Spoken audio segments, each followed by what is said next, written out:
Guys, good morning. কেমন আছে সবাই? আশা করি ভালো আছে, আমরাও ভালো আছি। রাহি দেখো সকাল সকাল উঠে দেখো কান্না শুরু করে দিয়েছে। খাবে না, ওই যে ওর খাবারটা নিয়ে ওই বসানো, মানে রেখে দিয়েছি খাবারটা। এই যে ওর খাবারটা রেডি করা আছে, ও খাবে না। কি বলতে চাইছে আমি নিজেই বুঝতে পারছি না। কি খাবি বল? ও ম্যাগি খাওয়া, সবসময় কি ম্যাগি খাওয়া ভালো? তোমরা বলো। আন্টি দেখবে কিন্তু, আন্টি দেখে জানিস তো, স্কুলে গেলে কিন্তু আন্টি বকবে। আন্টি খেতে না করেছে না, এইসব জিনিস খাবি না, ম্যাগি খাবি। এই যে ওঠো, তুই একটু গুড মর্নিং বলে দাও। আন্টি দেখছে কিন্তু, আন্টি তাহলে ব্যাড গার্ল বলবে। বলে আন্টি আমি ম্যাগি খাবো না, বলে তো আন্টিকে বলো। গুড গার্ল বল, গুড গার্ল না তুমি? একদম একদম গুড গার্ল তো তুমি। তাহলে গুড মর্নিং বলে দাও একটু। গুড মর্নিং বলো। বলবে না? ছাড়াও বলছে না।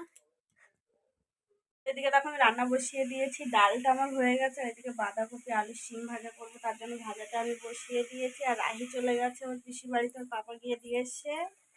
আর আমাদের দেখো সকাল হলেই বাইরে কত অতিথি, অতিথি এসে ঘরের সামনে এসে বসে। চলো দেখাই দেখাই দেখাই দেখাই। ওই একজন দাঁড়িয়ে আছে, ওই একজন বসে আছে, আর এদিকে দুজন বসে আছে। এ নাও ধরো।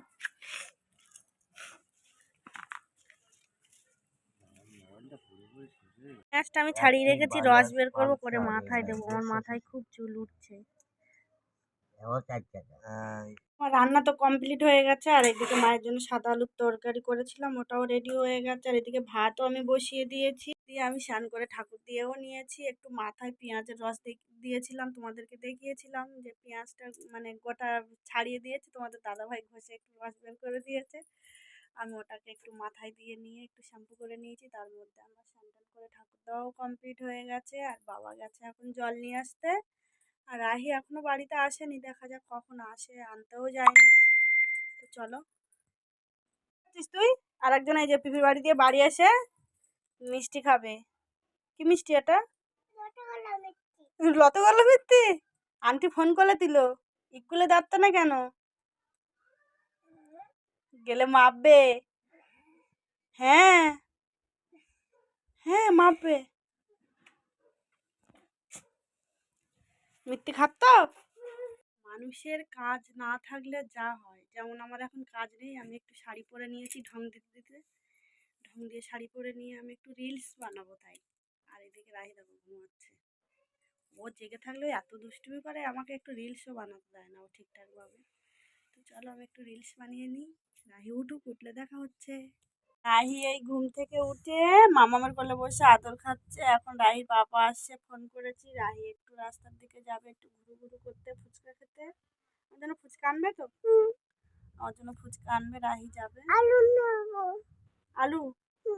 ঠিক আছে, আলু ফুচকা টক জল সব নিয়ে আসবে আমার জন্য। ঠিক আছে। আর একজন এই যে দুষ্টুমি করছে, দুষ্টুমির জ্বালায় লোক অতিষ্ঠ হয়ে যাচ্ছে। রাত্রেবেলা হাতে জল নিয়ে জল ঘাটছে। মুখে দিচ্ছিস তো? ঠান্ডা লেগেছে না? ঠান্ডা লেগেছে না তো? ঠান্ডা লেগেছে তো? চল খাবি, চল চল খাবি, চল। তোকে এখনো ঘুম নেই, কখন ঘুমাবি? ও ঘুমাবে না, জেগে থাকবো অবশ্য। আজকে দেরি করে ঘুম দিয়ে উঠেছে। আর কি খেয়েছিস রাত্রে বলে দে।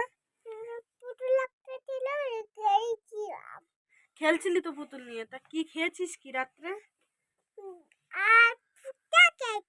ফুচকা তো সন্ধ্যাবেলা খেয়েছিস। কি খেয়েছো? ডিম আর কি খেয়েছো? হ্যাঁ, কুটুন। কুটুন খেয়েছো শুধু? আর ডিমের সঙ্গে কি খেয়েছো? আলু, রুটি। এই যে এখন ঘুমাবে রাহি। তো চলো আমাদের আজকের ব্লগ এই পর্যন্ত, দেখা হবে পরের ব্লগে। টাটা, গুড নাইট, শুভরাত্রি, সবাই ভালো থেকো। গুড নাইটটা বলে দে। আচ্ছা রাহিও বলে দিল গুড নাইট, গুড নাইট।